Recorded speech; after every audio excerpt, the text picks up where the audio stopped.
In 1324, while traveling to Mecca for the Hajj, the world's richest man of all time, Mansa Musa, stayed in Cairo. During his stay there, he befriended an emir named Abu al-Hasan Ali ibn Amir Hajib. In one of their conversations, the emir asked Musa how he became king, and Musa told him the following story. I belong to a clan in which royal power is hereditary. The king who was my ancestor dreamed of discovering the farthest point of the Atlantic. He therefore equipped 200 ships full of men and an equal number of ships supplied with gold, water, and provisions, sufficient to last them for years, and bade the leader of the expedition, "Do not return until you have reached the end of it, or until your provisions are exhausted." They set out, and it was a long time before any returned. Then one ship came back, and we asked the captain what news they were bringing. He said, "O Sultan, we have traveled a long time until a river with a strong current appeared in the open sea. My ship was at last. The other ships went on. But when they reached this place, they did not come back, and we saw them no more. We do not know what became of them. Then I went right back and did not enter that river." The Sultan, however, doubted his words. Then he prepared 2,000 ships, 1,000 for himself and his men, and as many more for water, gold, and provisions. He left me to relieve him, and with his men set out for the Atlantic. That was the last time we saw him and everyone else. That's how I became king. There is a hypothesis that suggests that this huge expedition actually discovered America and created another kingdom there. However, why, if this is the case, no one has returned to the Mali Empire to report, and in general, what really happened to the expedition remains a mystery to this day. The search for popular but undiscovered lands has always excited mankind, such as the Great Tinus. Around 3000 BC, the history of Upper Egypt entered a time of striving for political unity, as documented by the ancient Egyptian chronicler Manetho. It was at this time that hieroglyphs began to serve as the means by which the history of three independent cities along the Nile, Tinus, Nehen, and Nakada, was recorded. These cities engaged in a ruthless struggle for supremacy over the region. Tinus, with its strong armies, was able to prevail over the Nakada, continuing its territorial expansion into the lower Nile Valley. According to Manetho, Nehen, frightened by the mighty power of Tinus, subsequently joined him voluntarily. This action marks the moment when Egypt first united under the rule of a single dynasty. This process culminated in the reign of Narmer, also known as Menes, a figure who is considered the first pharaoh to rule with divine legitimacy. This led to the administrative center being moved to Memphis. The once prosperous and powerful city of Tinus gradually began to lose its importance. However, archaeological finds, such as the Palette of Narmer, discovered in 1897 by James Edward Quibell and Frederick Wasty Green, present significant evidence of the military exploits and support from the gods that Narmer received. This is what is embodied in the hieroglyphs and ancient reliefs of the discovery. Despite its immense importance in ancient Egyptian history, no direct archaeological traces of the existence of Tinus have yet been discovered. However, scholars are not losing hope that the remains of this hugely important city will one day be uncovered, revealing its historical treasures. The Lost City of Z. From the moment Europeans set foot on the American continent, there has been a legend of a mythical city filled with gold hidden in the jungle thicket known as El Dorado. Francisco de Orellana was the first European to set out in search of this city, crossing the Rio Negro basin, but more on that in a moment. In 1925, at the age of 58, explorer Percy Fawcett set off for the Brazilian jungles in search of a similar mystical lost city, which he named Z. Fawcett and his team disappeared without a trace, their fate becoming one of the most intriguing mysteries of its time. In 1906, Fawcett received an invitation from the Royal Geographical Society of Great Britain, an organization supporting scientific research to study the territory between Brazil and Bolivia. he spent 18 months in the Mato Grosso area, where his interest in lost civilizations grew considerably.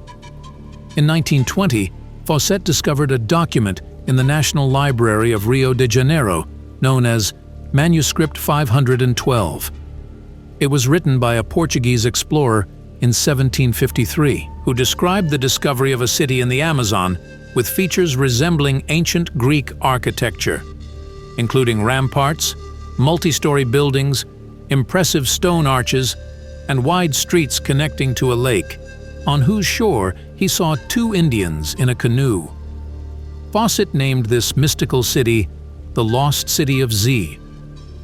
Fawcett's first expedition to discover the city set out in 1921, but the challenges of the jungle, dangerous animals, and widespread disease often impeded progress.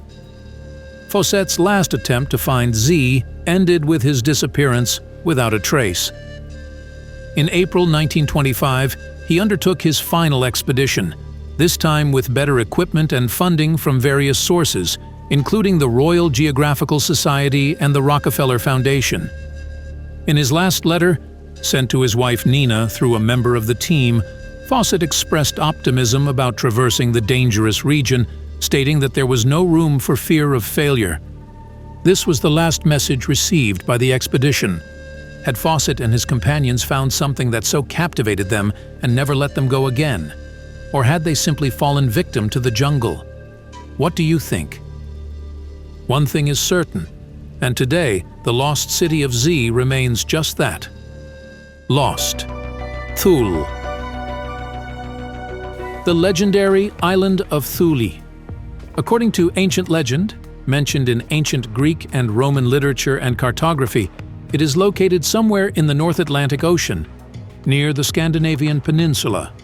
It is also known as the island outside the boundaries of the known world. Various interpretations over the centuries have pointed to locations such as Orkney and Shetland, northern Scotland, the island of Saaremaa in Estonia, and the Norwegian island of Smola as possible locations of Thule. During the late Middle Ages and early modern period, Thule was often identified with Iceland or Greenland, with Ultima Thule serving as the Latin name for Greenland, while only Thule was used for Iceland. Until the late 19th century, Thule was also often associated with Norway. In 1910, the explorer Knud Rasmussen founded a missionary and trading post in northwest Greenland called Thule. Thule also gave its name to the northernmost United States Air Force Base in northwest Greenland. However, on 6 April 2023, the base was transferred to the United States Space Force, and its name was changed to Pituffik Space Base. The Greek explorer Pythias of Massalia, now Marseille, France was the first to write about Thule after his travels between 330 and 320 BC. He is the author of some of the oldest known records of these latitudes collected in his work called On the Ocean. Sadly, his original writings have been lost to time, but descriptions of his discoveries survive in the works of later, often skeptical authors.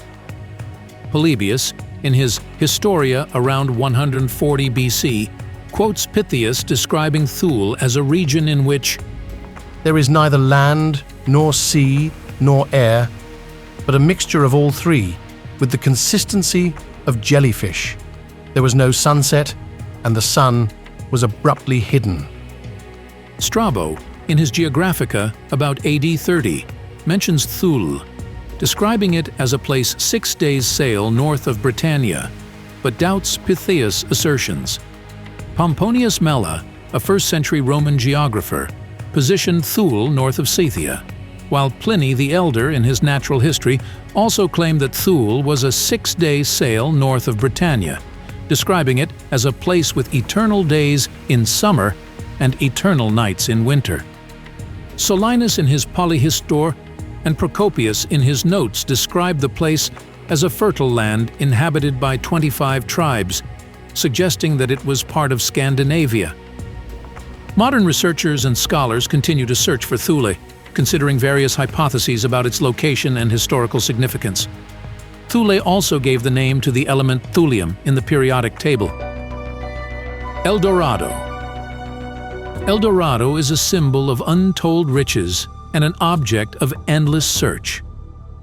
It is a myth that has become one of the most celebrated legends in the history of New World exploration. The name El Dorado, translated from Spanish, means the Golden One. It was originally used to describe a mythical ruler who sprinkled himself with gold dust during ritual ceremonies and immersed himself in the sacred lake of Guatavita. This custom is part of the culture of the Muisca, an Indian people who inhabited the high plains of Colombia. The existence of El Dorado attracted the attention of the Spanish conquistadors in the 16th century, who rushed to the Americas in search of wealth and glory.